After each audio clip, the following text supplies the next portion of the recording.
Hello dear student, तो आप लोगों के सामने मैं कपिल कुमार इस गैलेक्सी क्लासेस के ऑनलाइन डिजिटल यूट्यूब प्लेटफॉर्म पर आप सभी लोगों का हार्दिक और तहे दिल से स्वागत करता हूं। जैसा कि आपको पता है कि इस गैलेक्सी डिजिटल यूट्यूब प्लेटफॉर्म पर आपको एग्रीकल्चर से जुड़े हुए कुछ इंपॉर्टेंट फैक्ट जहां से कॉम्पिटिटिव एग्जाम में डायरेक्ट क्वेश्चन पूछे जाते हैं, उन इंपॉर्टेंट फैक्टों के साथ हम इस प्लेटफॉर्म पर डेली की तरह आज भी एक नए इंपॉर्टेंट फैक्ट जहां से कॉम्पिटिटिव एग्जाम में डायरेक्ट क्वेश्चन पूछे जाते हैं उसके साथ आए हैं। जैसा कि आप सामने स्क्रीन पर देख रहे हैं, आज हम बात करेंगे डियर पल्सिंग की। किसकी बात करेंगे डियर? पल्सिंग। तो आज की बात स्टार्ट करने से पूर्व जितने भी स्टूडेंट इस वीडियो को देख रहे हैं उस वीडियो को अपने अपने जितने भी फ्रेंड्स हैं, अपने अपने जितने भी ग्रुप हैं, उन सभी के साथ शेयर कर दीजिए, जिससे आपके साथ साथ वो भी इस वीडियो का लुत्फ उठा सके।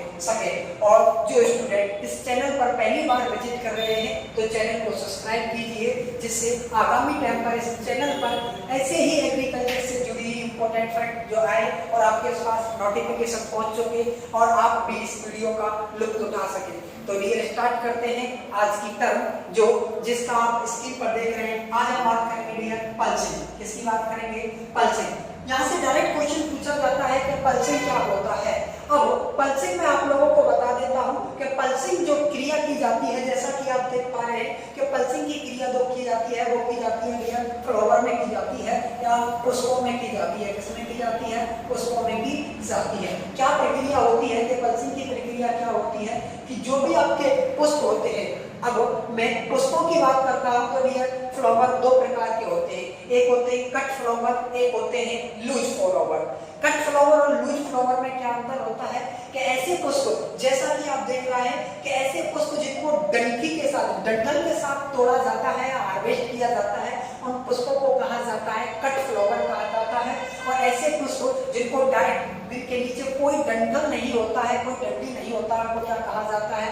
लूज फ्लावर कहा जाता है। तो ये कट फ्लावर में एक प्रक्रिया की जाती है जिसको क्या कहा जाता है? पल्सिंग कहा जाता है।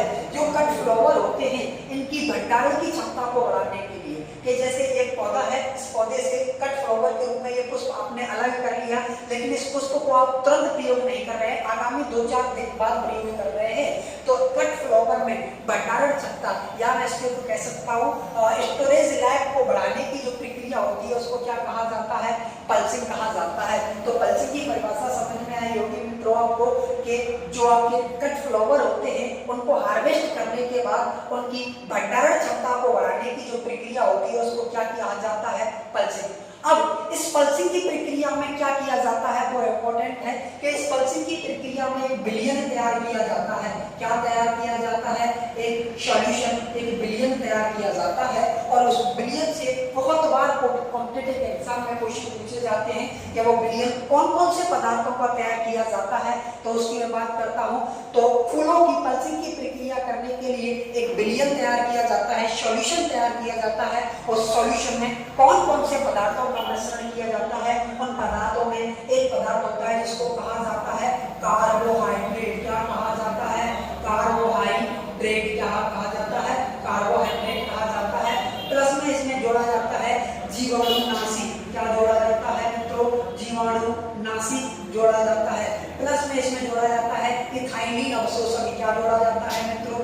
इथाइलिन अवशोषक जोड़ा जाता है, अवशोषक। और प्लस में इसमें जोड़ा जाता है इथाइलिन अवशोषक,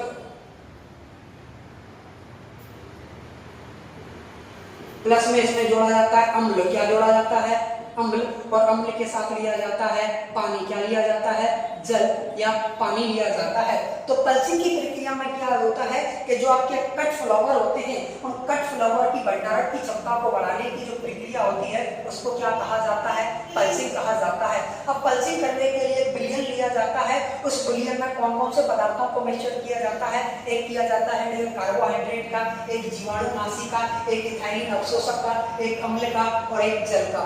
अब इस प्रकृति में बहुत सारे कार्बोहाइड्रेट होते हैं जहां से डायरेक्ट क्वेश्चन पूछा जाता है कि पल्सिंग की प्रक्रिया में कौन से कार्बोहाइड्रेट का प्रयोग किया जाता है। तो कार्बोहाइड्रेट के रूप में में सुक्रोज का प्रयोग किया जाता है। इसका प्रयोग किया जाता है कार्बोहाइड्रेट के रूप में सुक्रोज का प्रयोग किया जाता है।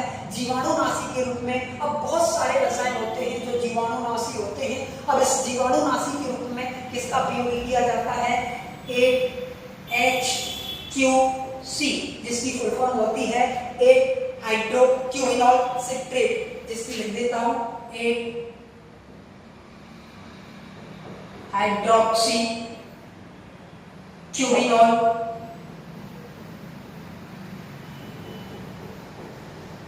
सिट्रेट। जीवाणुनाशी के रूप में 8HQC जिसको कहा जाता है हाइड्रोक्सी क्यूबिनॉल सिट्रेट का प्रयोग किया जाता है। इथाइलिन अफसोस के रूप में प्रयोग किया जाता है HTS जिसकी फुल फॉर्म होती है सिल्वर थायो सल्फाइड, इसका प्रयोग किया जाता है। और अम्ल, प्रकृति में बहुत सारे अम्ल पाए जाते हैं। अम्ल के रूप में जो प्रयोग किया जाता है वो किया जाता है सिट्रिक अम्ल का। किसका प्रयोग किया जाता है सिट्रिक अम्ल का प्रयोग किया जाता है। इनका मिश्रण लिया जाता है और मिश्रण बनाने के बाद विलयन बना दिया जाता है और इस विलयन का जो पीएच होता है वो होता है 3.2 पीएच। कितना होता है 3.2 पीएच। तो आपको उम्मीद करता हूँ ये वीडियो पसंद आई होगी। एक बार मैं आपको रिवाइज करा देता हूँ।